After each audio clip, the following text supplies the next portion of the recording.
Bienvenue dans cette vidéo, dans votre atelier et le mien. Vidéo plus longue que l'art rituel que vous connaissez sur l'autre liste. Et aujourd'hui, j'ai pris un peu plus de temps pour rattraper des peintures aquarelles ou gouache et les revisiter. Elles étaient au rebut, alors peut-être que ça vous arrive, vous avez mis de côté. Et comment les rattraper avec l'encre de Chine. Mais avant de poursuivre, je me présente, je suis Sylvie Cadamuro, artiste peintre et accompagnatrice, avec le plaisir de personnaliser les cours que je propose en les adaptant là où vous en êtes, débutant ou pas.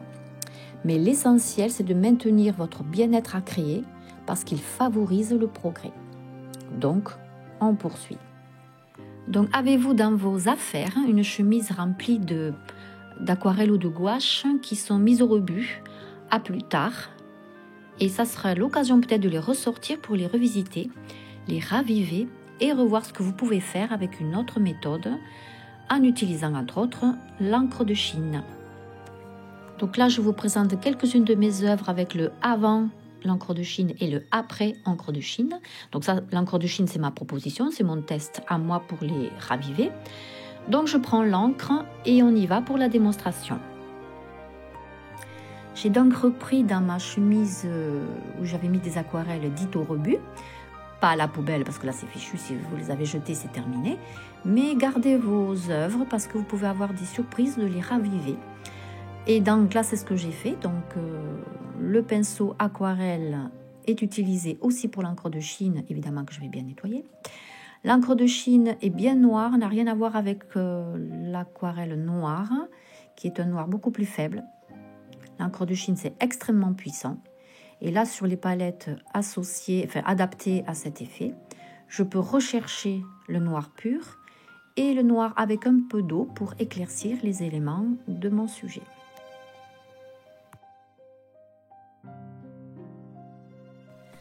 Revisiter une peinture que vous tentez de faire. Le côté pratique, c'est aussi que vous ne courez aucun risque, dans le sens où elle était prévue à la poubelle, prévue au rebut. Donc le risque de faire des taches ou des erreurs est beaucoup moins lourd à porter, parce qu'en fait c'est une expérience et un test. Si maintenant votre test fait de votre œuvre un travail de qualité, eh bien pourquoi ne pas tenter l'expérience et d'en profiter?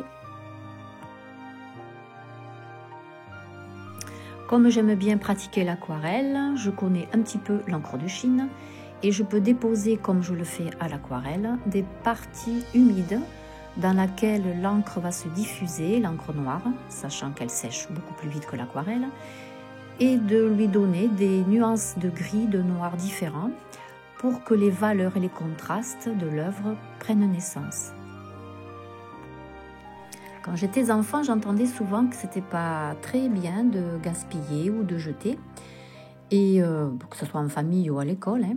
Et du coup, ça donne des astuces pour continuer adulte à éviter les gaspillages, de voir si on ne peut pas rattraper les choses. Et notre cerveau est rempli d'astuces pour trouver des solutions à rattraper sans courir trop de risques. Le pinceau aquarelle donne le pouvoir de dessiner et de peindre. Avec le bout du pinceau, on dessine. Et avec toute sa valeur, son ventre et son contenu, on donne des larges coups de pinceau pour déposer notre teinte sans peur, puisque les souvenirs d'enfance, c'est aussi qu'on n'avait pas peur de tenter des expériences. Et les risques, on savait les courir parce qu'on ne les connaissait pas. Je vous encourage à tenter l'expérience de ressortir des dessins que vous aurez mis au rebut. Voici le avant, la peinture encre de Chine, et voici le après. J'aime bien, je suis assez contente du résultat, l'expérience est bonne. Merci mes souvenirs d'enfance, et en plus ça se prolonge dans d'autres sujets artistiques. Donc vous pouvez même, dans le sens de cette prolongation d'idées créatives qui en amènent une autre, créer des fonds aquarelles de couleurs particulières et par-dessus vous prévoyez de dessiner des portraits, des paysages à l'encre de Chine et vous allez découvrir d'autres surprises. Voici le résultat final de ces sujets encre de Chine sur des aquarelles. Essayez de revisiter donc vos rebuts. Si vous n'avez pas de rebut, jouez avec des fonds aquarelles. Et vous pouvez créer vos propres sujets encre de Chine sur vos aquarelles avec des fonds créatifs. Merci de me partager si vous avez apprécié ce contenu, si vous en aimeriez d'autres et quel serait le thème. Si je peux, je vous le partagerai. En attendant, vous pouvez vous abonner à ma chaîne YouTube sur laquelle il y a déjà des exercices et des astuces à partager et à profiter. Et je vous remercie d'avance et je vous dis à très bientôt.